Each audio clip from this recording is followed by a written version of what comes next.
السلام علیکم۔ آپ جس معاشرے میں رہتے ہیں وہاں آپ کسی سے اختلاف نہیں کر سکتے۔ جو ہی آپ کسی سے اختلاف کریں گے تو جس شخص سے آپ اختلاف کر رہے ہیں وہ آپ کا دشمن بن جائے گا۔ اچھا، یہ اختلاف اگر ٹھیک بھی ہو،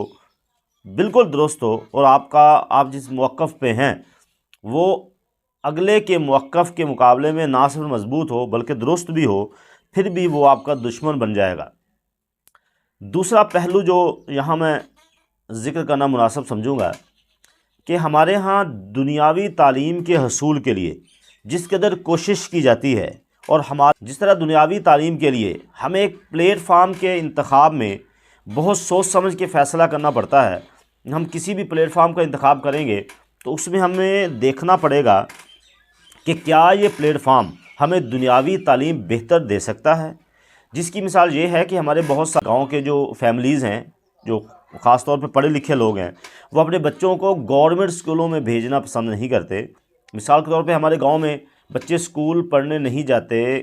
وہ بچے جو افورڈیبل ہیں وہ اسپیشلی اپنے بچوں کو ایک کنوینس اسپیشلی ارینج کر کے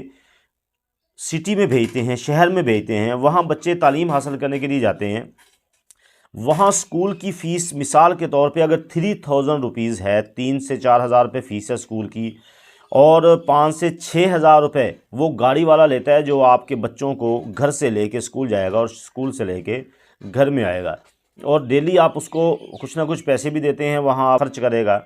اس کی کیلکولیشن کریں تو ایک بچہ پر منتھ 15000 روپے میں پڑتا ہے ان کو، جو اسکول میں بھیجتے ہیں شہروں میں۔ اچھا، ان کا مقصد کیا ہوتا ہے؟ ان کا مقصد یہ ہوتا ہے کہ ہمارے بچے اچھی تعلیم حاصل کر سکیں۔ یہ میں دنیاوی تعلیم کی بات کر رہا ہوں۔ یہ درست ہے کہ اسکولوں میں بھی دینی تعلیم بھی دی جاتی ہے، دنیاوی اور دینی تعلیم دی جاتی ہے، لیکن کہنے کا مقصد یہ ہے کہ مسجد ہوتی ہے وہ صرف دینی تعلیم کے لیے ہوتی ہے، وہاں دنیاوی تعلیم بھی دینا اسلام میں دینی اور دنیاوی تعلیم دینا یہ اسلام کا حصہ ہے۔ یعنی اسلام جب ہمیں کوئی تعلیم دیتا ہے اس میں دین اور دنیا کی تعلیم شامل ہوتی ہے، لیکن یہاں ہم جب اپنے بچوں کو بھیجتے ہیں تو دنیاوی تعلیم کے لیے اسکولوں میں بھیجتے ہیں،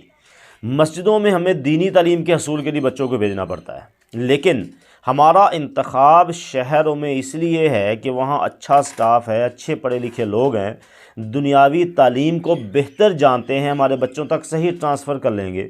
لیکن جب ہم دین کی بات کرتے ہیں تو ہم اپنی مسجدوں میں ایسے بندوں کا انتخاب نہیں کرتے، ایسے بندے ہم نہیں رکھتے جو قابل ہوں، ایسے بندے ہم مسجدوں میں تعینات نہیں کرتے جو اہل ہوں۔ ہم نے یہ دیکھنا ہوتا ہے کہ کوئی بندہ بھی جو صرف نماز پڑھا سکتا ہو،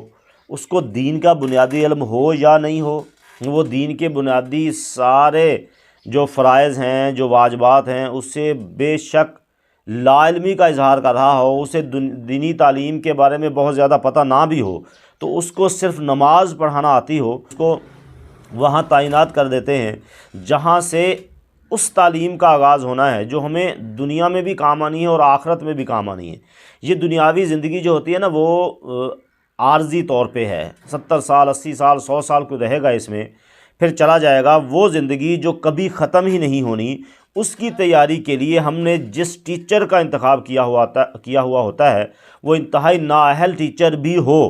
تب بھی ہم اسی کو ہی رکھنا پسند کرتے ہیں، اسی سے ہم دین کی تعلیم لیں گے، اسی سے ہی ہم وہ تعلیم حاصل کریں گے جس کی بنیاد پہ ہم نے آخرت میں مالک کائنات کو منہ دکھانا ہے۔ تو ہمیں یہ سمجھنے کی ضرورت ہے کہ اہمیت کیا ہے، ضروری چیزیں کیا ہیں، غیر ضروری چیزیں کیا ہیں، کون سی چیزیں ہمیں 70 سے 80 سال کے لیے کام آئیں گی، کون سی چیزیں ہمیں زندگی بھر کے لیے کام آئیں گی، کون سی چیزیں ہمیں آخرت میں بھی جس کی ضرورت پڑے گی، اور جس کے لیے ہمیں اسپیشلی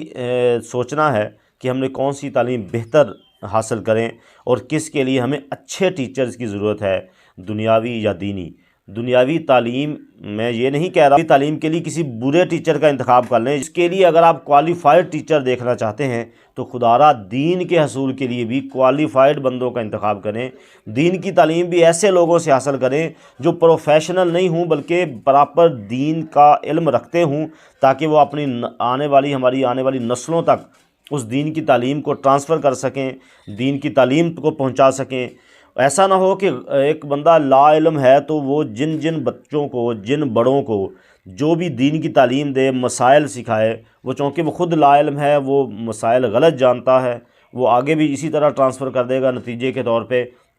ہم پوری کی پوری نسل خراب کر کے بیٹھ جائیں گے۔ ہم لوگ اگر اچھے اسکولوں میں بچے بھیجتے ہیں، وہ بھیجتے ہی اس لیے ہیں کہ یہ بچہ بڑا ہو کے ہمارے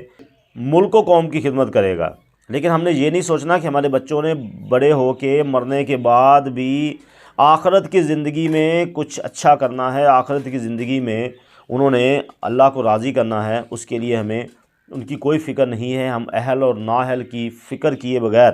اہل اور نااہل کی پرواہ کیے بغیر کسی بھی ایسے شخص کا انتخاب کر لیتے ہیں جو ہماری اپنی لا علمی کی وجہ سے ہماری دنیا اور آخرت تباہ کر دیتا ہے۔